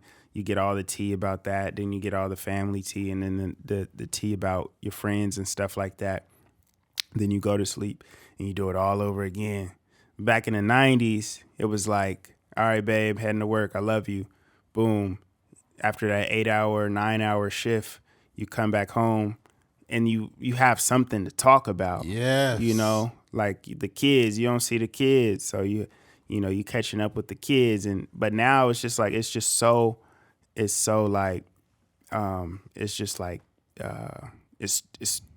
too much exposure almost. You're oversaturating the person with your presence. Mm-hmm. I think there should be like almost don't text me unless it's like an emergency type shit. Mm-hmm. If it's something concerning the kids or something there, don't be like, I'm bored, babe. What are you doing? And it's like, preoccupy yourself with something else. Yeah, you're a grown woman. Yeah, you got 1 million games on your phone. Just do something else. Yeah. Yeah, I think that like I mentioned on the podcast a while back, like you will leave for work in the morning, you go to the steel mill and work for 10 to 12 hours a day and get off of work, you be tired and shit. But you at least had some type of more of an organic exchange. Mm-hmm. Now it's probably feeling more forced. And you've been on there. And then people get bored when they know you and they've already heard all of the stories you had to tell them over the years. There's nothing, you're an open book to this person. Yeah. But it's like there's no mystery. This is not even interesting anymore. If you go to work, right? Mm-hmm. If you go to work in the morning, you've been working at a job for 7-8 years, and you get off and you be like, babe, guess who got a promotion? She's like, oh my God. But if you tell her you got a promotion in the middle of the motherfucking day, mm-hmm. and you get home, it's not like, it don't hit the same. Yeah. I remember Schultz was saying one time, he was saying like, sometimes what he would do with his girl at the time, I don't know if it was a girl or his wife already, but he was saying like he would mention something but save the conversation for, you know, seeing him in person or seeing his wife in person. But yeah, I think we don't even get that, man. Like, you know, it's kind of sad. And it's one of those things too, like when you do see those people that you haven't seen, like I just seen DJ, I hadn't seen him in a minute, but it was kind of like a joy in seeing him. Like, dang, dog, I ain't seen your face in a long time. But, you know, I think, you know, a lot of times in our relationships or, you know, in those type of relationships, it's like there's it's just like I don't know, just like access 24/7 access, you know. Yeah, it's too much. They go from what did you dream about to like, you know, like to, you know, work, you know, talking about work, and then, you know, at the end of the day, like rehashing the day, and then, you know, wake up, what did you dream about? And it's just like a lot. It's a lot. Yeah, man. Mm-hmm. But yeah, folks, we're gonna wrap it up, or yeah, man, I'm ready. All right, it's midnight. Let's go ahead and wrap it up then, man. Hey, folks, let's let the fucking paramedics go by first. Every time we made it this whole podcast without hearing the freaking paramedics. We've been on a decent streak. Like we ain't had no crazies down there or nothing. So we've been doing pretty good. You know, this is a side note. You know, when I realized I was washed earlier today. Uh-oh. You know, you'll like crack your neck, like, you know, you just kind of like lean into one side and you crack your neck or whatever. I did that too fast and dang near strained my whole neck. And I was like, yeah, I'm old. Yeah, his neck went psh. Yeah. It felt like I had a crook in my neck. I was like, dang, dog, you washed. They got this voice. They got this little sound effect that I've been hearing, and I'll be busting up laughing. I heard it on TikTok, like somebody will fall down and they'll be like, that brother gone. Oh, I haven't seen that. Oh, bro, that shit be having me dying. If you find it, send it to me. Yeah, I'll send it to you, man. Mm-hmm. Oh, yeah. Well, folks, if you made it to the end of this episode, man, we appreciate you. Oh, hold on. I got to say this, too. gotta shoot the socials. Gotta do it. Yeah. Follow us on at A Trucker's Mind Podcast and at KFings, KFINGS. Yes, sir. Follow him. Yeah. And at A Trucker's Mind Podcast, _truckers_podcast, Trucker's Mind Podcast. Also, you can head on over to our Cash App. If you'd like to send a friendly donation, if we have earned your donation, head over to Cash App. It should be listed on the screen at ATMPOD. Okay, head there. Also head over to a Trucker's Mind truckersmind.com for our merch. We got some high quality, nicely embroidered hats that you can go and check out there. Yes. And follow us on YouTube. Okay, we're still struggling on YouTube. You know, some days are better than others.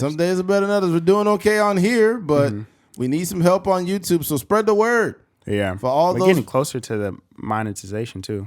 On what? Yeah, we got to get 1,000 subscribers. Oh yeah, like for YouTube. So yeah. It's hard to get 1,000. That's very hard. But a lot of work. But it can be done. I can see us having 40, 50, 75,000 in the coming years. And for all those who have chosen to subscribe, a lot of people that chose to subscribe now, they kind of hate listening to us at first because they got on us about the Rich Boy clip.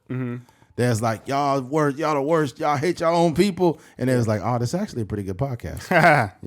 Yeah. So anyway, you reel them in, huh? Yeah, that's how you get them. Got to get them with the hate. Also, go over to Spotify and Apple. Yes. Apple Podcasts and go listen on there. You know what I'm saying? Shout out to Apple Podcasts. They've been showing us a lot of love on there. Yeah, a lot of people listen on Apple. A lot of love on there. But yeah, if you made it to the end of this episode, we appreciate you. Thank you for listening to A Trucker's Mind Podcast. I'm Eddie McGee. It's your boy K Things. We are out of here. Peace.